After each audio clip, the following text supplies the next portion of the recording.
Date is December 2nd, 2022. Time 2:54. Interview Kira Little. Okay. Hello. Name.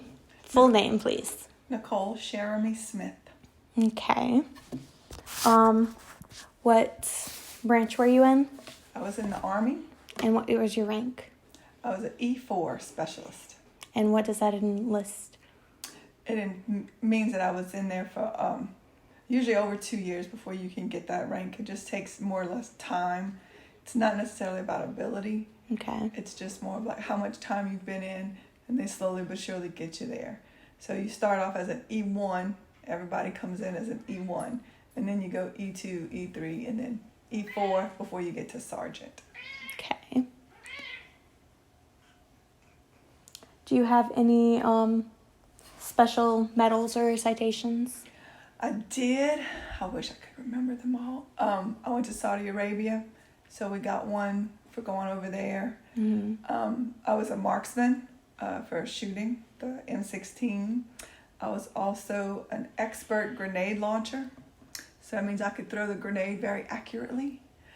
What other ones? I did get some battalion coins, is what they call them, because part of my job was being an armorer, meaning I took care of all the weapons for my unit, and they did inspections, and if you did really well on an inspection, the commander would hand out these tokens, and it was literally a coin. It's a gold coin with some emblems on it, and I want to say I got 2 of those, or 3 in my career.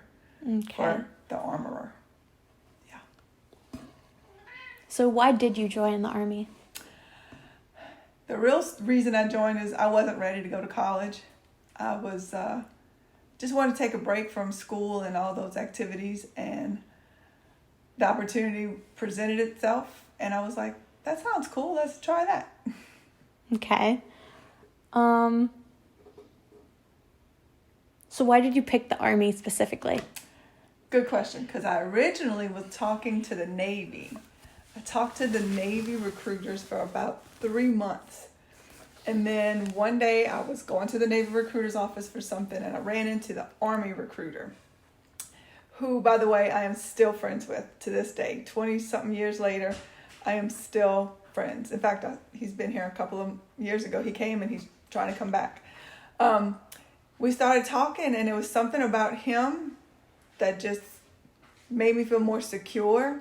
Like, he was really interested in me and what I was doing, and literally within 2 weeks I joined the Army. Mm. And I didn't have to cut my hair. That was a big thing. And I didn't have to get stuck on a ship.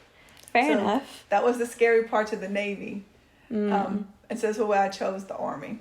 Okay. Basically because of my recruiter is really, I think, what made me go with the Army. Do you know his name? Scott Nace. Mm. I'm friends with him on Facebook. Like I said, I could show you multiple pictures. In fact, I got a picture of me and him. I will find it later and show it to you. Okay. So what about boot camp? How was that? The best sleep of my life. So it was, I don't even remember how long it was. It felt like it was forever. But when you get there, the best way to explain it is they knock you down in order to build you up. That makes sense. So they want everybody kind of on the same playing field. So that's why they were very adamant about having certain things and bringing certain things and not having X, Y, Z. But all in all, it really was a decent experience. It's just like exercising, and you learn all these different things, and just trying to get you trained and disciplined basically is the thing. What was your favorite part? The cadences. I really liked to do the marches and the cadences, the singing part. I really liked it. When I got into my schooling, I actually joined, I don't even know what we called it. It was a group of us in my unit, and we were doing a little show where we put on with the guns, and we would flip them, and we did a march, and it was like a competition, but I can't remember like what we called ourselves, and it was really good. And we Color guard? like a color guard, yeah, kind of like, I don't know what it was really called, and then but I joined that little group because my friends were doing it, and we just had such a good time. And it's the, being the timing and I love all that kind of stuff. Like I can watch cheerleaders and stuff just because I like the synchrony of them doing it, and that's what I think I liked about it. But I think marching was one of my favorite parts of basic training. And the obstacle courses, those were fun. They were hard, but they were fun. Yeah. Do you remember any of your instructors? I can't remember their names necessarily, but I had one female drill sergeant, and I used to get in trouble from her because I called her ma'am. And in the military, you don't call enlisted personnel sir, ma'am, mister. You call them sergeant, first sergeant, staff sergeant, whatever. So by their rank. By their rank. And I kept calling, she would say something, I'd say, yes, ma'am. And she was like, Jeremy, when are you going to learn? Drop and give me 10. She says, and this was her famous thing, don't call me ma'am, I work for a living. That's what she always used to say. So I used to get in trouble from her. So I remember her, she was tall, I remember that too. I remember one of our drill sergeants, his name was Drill Sergeant Negron, and his cadences were the best cadences. I do remember him, and I want to say there was a Martinez, and he was more laid back as when it came to getting us together. Like he wasn't so hardcore, so like you'd catch him laughing every now and then. So he was more like chill and relaxed. And those are the three that I can remember. Oh my God, I can't believe I remember that. God, it's been 20-something years. I'm like, I really remember that. Okay, yeah. Those stuck out in my mind. I know we had more, but I remember those three in particularly. So what specific conflicts were you involved in? The only thing I went into was from September of 95 to April of 96, somewhere around there. I went to Saudi Arabia. So it was between what I call the two Gulf Wars. You'd have to Google them and see which ones. So it was before this, but after this one, but before this one. Yeah. The unit I was in was called Air Defense Artillery Unit. I was in 143 was the number. And they were the ones for the Patriot missiles that were shot off during the actual Gulf War. So there were only 4 different units in the world. And one was in El Paso, one was in Korea, one was in Germany, and I can't remember where actually 2 were in El Paso. So they would rotate into Saudi Arabia every 6 months to a year and figure it out. And so I went to that rotation, and it was just there to keep a presence, kind of thing. So we didn't fight or do anything like that. So you never saw any actual combat? No. Okay. No. What specific was your job assignment? My assignment, I was a 92 Yankee, which is a supply specialist. So / armorer. So basically I was in charge of making sure that people in our unit had everything, literally from the toilet paper, pens, paper that they wrote in, the bed that they slept in, the room that they had, to the cars and the trucks and the things that we drove, to the guns and the weapons and anything that was a supply. I was technically in charge of it, especially once we went to Saudi Arabia, because I didn't have a sergeant. I didn't have anyone over me. My sergeant retired, so I went by myself. So I was 20 years old, and I signed for millions of dollars of stuff. It's crazy. That's insane. I signed for Patriot missiles. Literally, I signed for missiles. I signed for grenades. I signed for truckloads of stuff. And I'm like, yeah, I do realize I don't know what half of this stuff is. But the responsibility they put on young people was amazing. Scary, but amazing. So you went to Saudi Arabia, correct? Mm-hmm. How was it, like, the atmosphere there? Culture there was completely different, of course. It's an Islamic nation. So before we actually went into the country, they had to give us instructions. So all the females had to ensure that we couldn't drive. the whole time we were there. Anytime we left the base that we were living on, we had to be escorted by the male soldiers, and it had to be a sergeant or above. So we could never go just a couple of younger folks out into the town. You had to be with someone older and male. We had to always have pants, long sleeve collared shirts on at all times when we were out in public. We were in a part that they weren't so strict on having to wear the hijabs. Hijab, yes, thank you. I couldn't get the name. We weren't in that area, so we didn't have to wear any of that. But that's why they made us. So like, I had to go buy clothes because like I didn't have long sleeve. I was in El Paso, Texas. We didn't have long sleeve collared shirts. It was hot. It was the desert. But so we had to have that and make sure, you know. So that was kind of different. I didn't see the first woman for at least a month or two before I actually saw a woman, and then it was in the back of a car that her husband was driving. You know, it was kind of different. So that was interesting. People lived on the side of the street, but not like what we in America think. They weren't like street people or homeless people. You would look off like you'd see a car, like literally a Mercedes-Benz parked on the side of the road. But when you looked off to the right or wherever, you'd see this massive tent area. And then it would be, you'd have lights. So they had some kind of generators out there. There was, I even remember like a living room set up, but it was outside. But you'd see a sofa, and it was like on a little platform. You'd see that all over, everywhere you went. Of course, they had housing, but that was where some people, soccer fields set up, not say fields, but just the outside, you know, the goals were set up, and people were always playing soccer. Always, every time you turned around, some kids were outside playing soccer somewhere. So I saw a lot of that. Trying to think of what else was different. I mean, there's a lot of differences, but that was kind of things that still stick in my mind. Of they prayed a lot, and it's over loudspeakers all over, so it doesn't matter where you live. It was like 5:00 in the morning, and anytime there was a prayer time, if you were doing a transaction, like say you were in a store, they would ask you to leave so they can do their prayer, and then you can come back and finish up your transaction. We were actually in the country doing their religious holiday. On the tip of my tongue. Oh. They fasted throughout the day. So from sunup to sundown, they didn't eat or drink anything at all.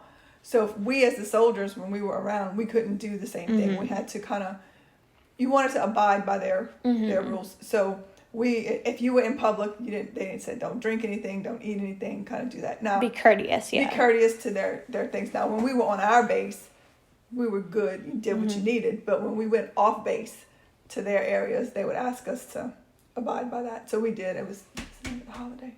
Ramadan is the name of the holiday. So we were there, and that was kind of interesting to see that, because they would have like these Ramadan meals that were massive. Yeah, I've heard of those. After that, yeah. So it was like, I remember going in, like they had like a Church's chicken or something. It was not Church's, KFC. And I remember like, what is this? And it was this massive meal, and that's when we found out about Ramadan and what it kind of meant and stuff like that. So it was kind of interesting to be there and part of that. Can't complain. Did you ever keep a personal diary of your time? No. Everything I'm telling you is from memory. I'm not good at writing stuff down. So what was the food like while you were on base? Not too bad. I mean, I'm not that picky of an eater to start with, so. And I ate there because it was free. Because I was young, don't get paid a lot. So you ate whatever was in the chow hall for breakfast, lunch, and dinner. Yeah. Normal stuff. They had rice and chicken and gravies. And I remember one year I want to say it was Thanksgiving time frame, they'd serve chitlins. I almost died. That was the worst smell in the world. The fun part was we were able to, you can like cook certain things. Like we had barbecue pits outside. So every now and then people would get together and put money in, and we'd have like a little barbecue in because we lived in the barracks, kind of, sort of. which now it looks like more like apartments. So it wasn't so much, it wasn't like I was in a big room with 12 other people. Yeah. I got lucky when it came to that. Even in basic training, I was only ever with one other person. Because the way my name was, thank God my name ended with a C. Because literally I was the last room of just 2 people, and then it started 8 people, 8 people, 8 people, 8 people. So I got lucky. I never had to share a room with more than one other person. So, but the food was okay. I can't complain. I mean, just blame like cafeteria food in school, probably. Yeah. If I had to compare it, that's what it would be like. Okay. Kind of like cafeteria food at school. How do people entertain themselves while on base? What did we do? Like, did you pull any pranks or anything? No, I'm trying to think. Not that I could think of. Like, they do to new people coming in, and I guess I didn't get it because I was the supply person, so I knew some of the words.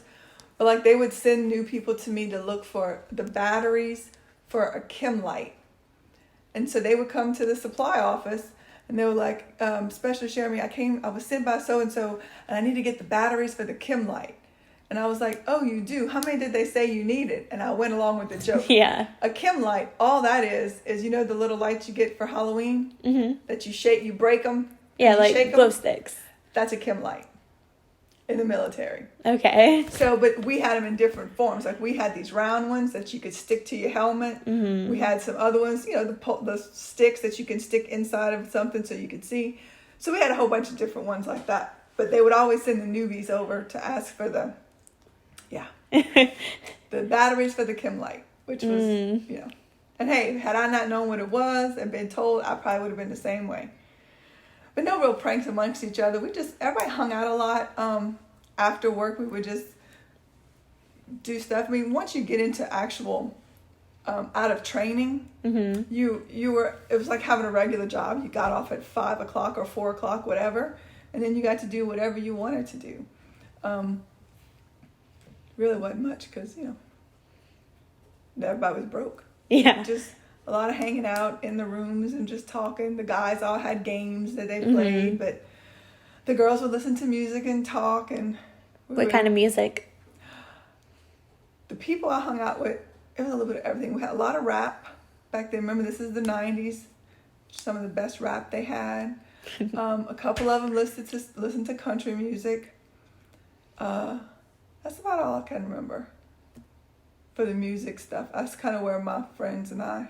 Okay. Not that many girls, so it was a little bit different. There's only a couple of us that lived in the barracks.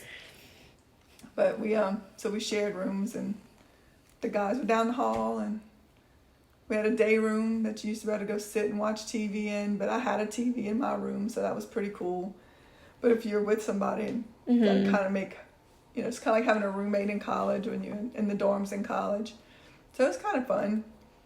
All my roommates I used to laugh. I was the only person I used to joke, from the mainland, meaning from the continental. Did I say the continental? Yeah. United States, yeah. One of my best friends was from Guam. Another one was from Puerto Rico. And another one was from Haiti. Okay. Where was Val from? She was from Trinidad and Tobago. And I was like, how is this possible? I'm the only one. And so it was cool to get to hang out with them because they all had different cultures. I mean, even they were all American and we all serving in the United States Army, way different upbringings and stuff. And so that was kind of cool that they were all from different I call them little islands. It was so funny. Are you still in contact with them? One of them, the one from Guam, we stayed friends for a while and then we lost contact for a little bit. And thank God for Facebook. Somehow, a couple years ago, I think she found me on Facebook and I was like, oh my God. Her name is Glenda Bonner. And she's still, she lives in Seattle, Washington, I think now, but she's from Guam. So her dad was in the Navy, and he was stationed in Guam and met her mom. And that's how. But I still think of her a lot. A lot of stuff that we did was fun. And we hung out a lot. She was one of my last roommates before I got out. After you did get out, did you go back to school? And for what? Yes. Then when I got out, which is, again, one of the reasons I went in was for the money to go to school, to help pay for college. I got out in May, moved home, and by August I was living in Baton Rouge, going to LSU, doing prereqs for nursing. Okay. That was always I thought I was going to do. You went to school on the GI Bill, right? Yes. Okay. I used the GI Bill for school. Okay. What did you do after you got back to Baton Rouge? After I got out of the Army? Yeah. Well, I moved to Houma first.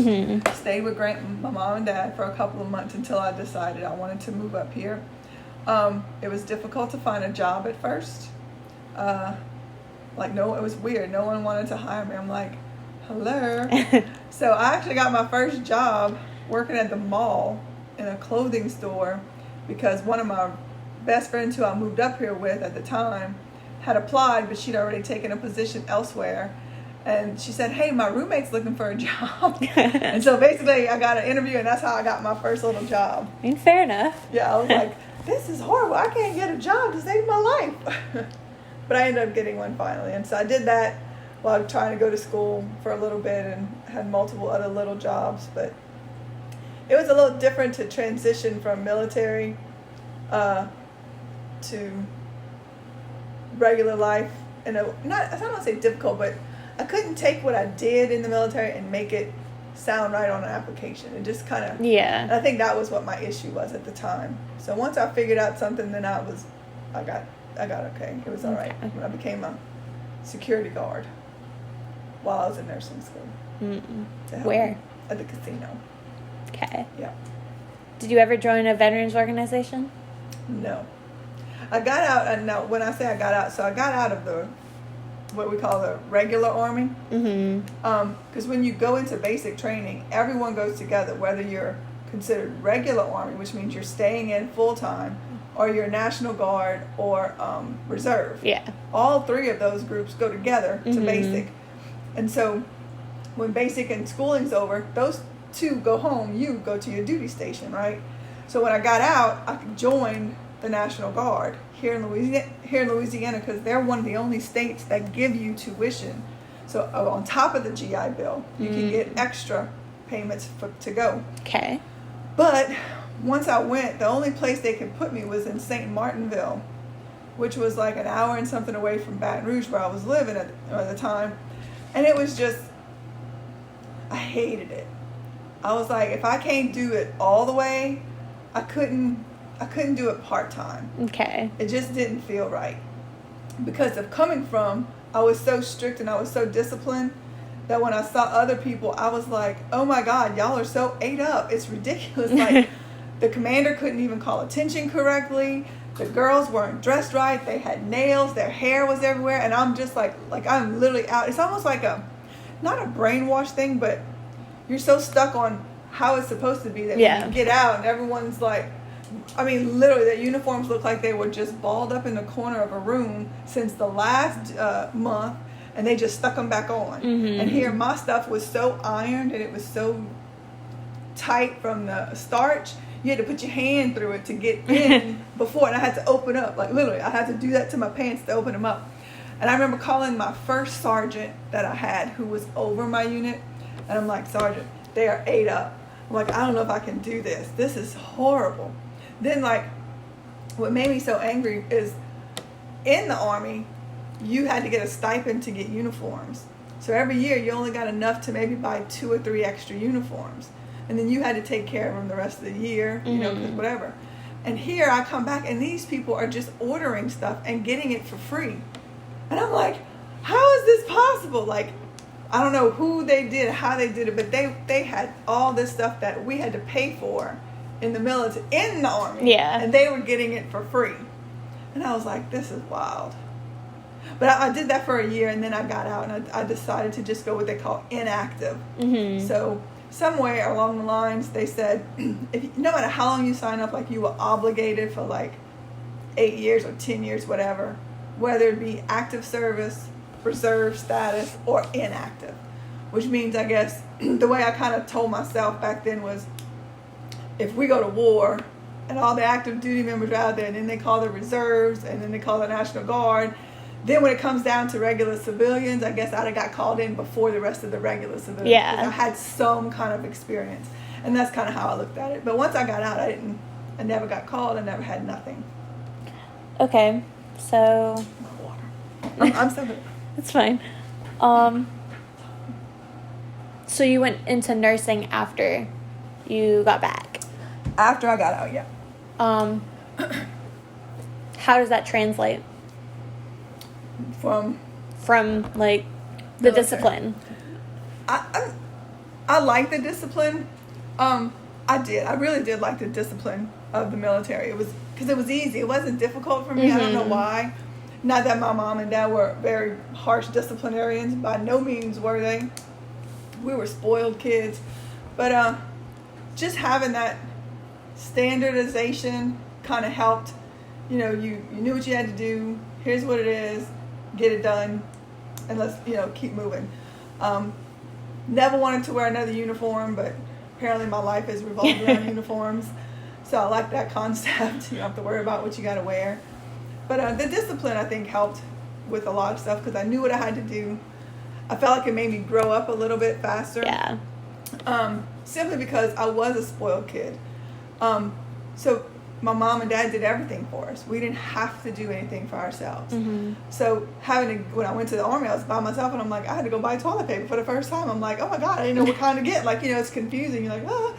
And so that made me kind of grow up and see stuff, and seeing how other people were brought up and raised. Mm-hmm. Because you were meeting people from all over, helped me to broaden my not horizons, but my view on other people. Because we come from a small town. We don't know a lot of people. Different people, let's put it that way. So the fact that I got to meet people from all over that all look different than me was one of the best parts of the military for me. Being able to meet all these people. Okay.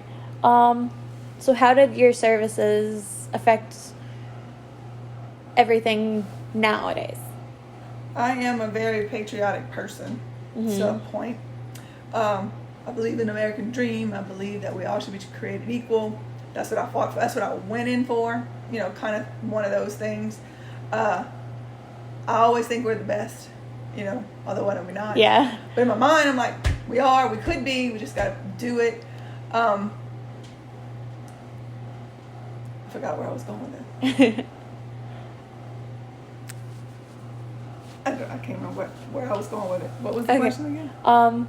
How did your services and experience affect nowadays? Yeah, that's my big thing. Is I feel like it gave me a broader view of the world itself. Yeah. Because I was in a box prior to going into the military. And I think my life would have been different had I not joined the military, just because of where we grew up and that I had never been out. So that's why I want my children to get out and go do stuff so they can experience the world and see different things, because it's so much bigger than our little Definitely town. is. Even here in Baton Rouge, it's so much more out there, and I want them to see that, and I want them to do that. And I think had I not gone to the Army, I probably wouldn't care less. Like there are people who are like, nope, I'm good. I don't ever have to leave my little hometown. I'm fine. Yeah. Which is fine for them.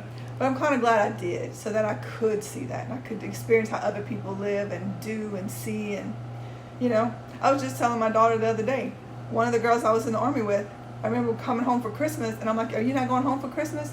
And she was like, I don't have a home to go to. I said, what you mean? She's like, oh, my mama said when I turned 18 I had to go, and I don't ever have to come back. And I was like, what? So that blew my mind, because I could never imagine my mom ever telling me that. Yeah. In fact, it was just the opposite. It was, are you coming home? Please come home. Don't go. Like, they didn't want me to go. Neither one of my parents wanted me to go. Okay. But anyway. Anything else you would like to add to talk about? All of that stuff. I think I still think that a lot of people should join the military as part of our country. I think a lot of people should go for discipline. It's not as hard as everybody thinks it is. It's not as bad as what they think. It's not like the movies in the 30s and 40s. It's just like a regular job. Yeah. Because everybody's like, I don't want anybody to tell me what to do. I said, baby, as long as you're alive, someone's going to tell you what to do. So even if you're a CEO of a company, guess who's over you? There's organizations and other regulations that you have to follow, even as the owner of a company, that you have to follow somebody's rules. So there's always rules to follow. Someone's always telling you in a way of what to do. And I was like, it's not that bad. It was just like having a regular job. You just got up and exercised, which how many people do that nowadays anyway? Quite a few. Right. So At the time, it was a little different because not everybody was doing that. But yeah, it wasn't bad at all. It wasn't bad at all. I think it would help a lot of people who, don't have a way of going to college and going to school. It would help. If you don't have an idea of what you want to do in life, go spend a couple hours there, learn different stuff. Yeah. Get a trade. It's free, technically.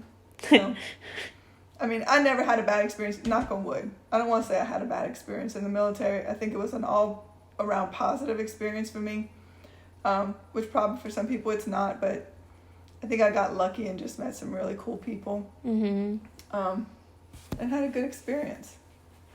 Wasn't bad. I wish I could have done more, meaning like been more places.